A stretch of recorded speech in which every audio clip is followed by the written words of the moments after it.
All rise. He's Jamal Spencer. And he's Mark Skol Jr. Sports Court is in session. This week, we're going to put you in the Wayback Machine and ask you, if you could change history, how would you do it? And no, we're not looking for all of you who are going to say, well, if Coach would have put me in back in high school, we would have won state. Everyone thinks they would have won state. You weren't going to win state. If you could reverse one Michigan sports moment, what would it be? If I could change any Michigan sports moment, it would be that car accident involving Sergei Monotsikhanov and Vladimir Konstantinov. I think he would become one of the best defensemen in potentially NHL history. Pairing with Nick Lidstrom would have made the Red Wings an even bigger dynasty than they became.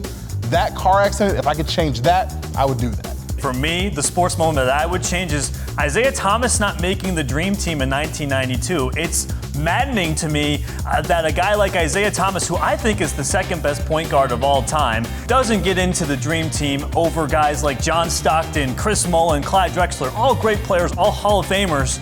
But Isaiah Thomas was so good, and it's just because he wasn't liked by Michael Jordan. The craziest thing about it, Chuck Daly, the guy who Isaiah Thomas helped win 2 NBA Finals, was the coach of that team. Now, how does he not make it over all those other guys? He was so good, and it's a shame because it still bums him out to this day that he didn't make that Dream Team, and I think he would have been great. And it's not even John Stockton. I mean, Isaiah should have got in over a guy like Christian Laettner, right? Oh, definitely. I mean, Shaq was an option there, but that was with them. They wanted to get a college guy on the team to kind of keep the tradition going of the college guys. So I kind of get it because back then Christian Laettner was the guy in college, but Shaq should have got in and over him. It was just mistakes all around on that Dream Team in 1992. And the sad thing is, everyone always talks about that being one of the best teams of all time. And the fact that Isaiah Thomas is not on that team, it's just heartbreaking. And that's coming from a Bulls fan as well. Are there any other Tigers moments? To me, I always think of the Jim Joyce call on the Galarraga perfect game. Obviously, that was a big one as well.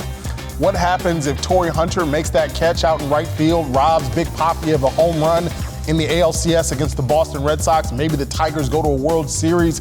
But that Galarraga one, that's a pretty good one. That's a perfect one. What's your verdict? Who do you think made the better argument? Head to the 13 on Your Side Facebook page to comment. Next week, we'll highlight our favorites. Last week, we wondered which Detroit team will make the playoffs first. Dave kind of agreed with me, I suppose, saying there isn't much happening for Detroit sports teams. All have pretty much been train wrecks for a while. And at this point, the Lions have at least a little bit of hope. That's showing some optimism. Speaking of which, Craig may be going overboard with it. Lions, Pistons, Red Wings, all this upcoming season. No faith in the Tigers, I guess, huh? I want what Craig's drinking. Bringing us back down to earth, Robert asked, do they have a Little League team? Ouch. Well, they seem to have the best chance. And you'll have another chance to join us next week. Until then, Sports Court is adjourned.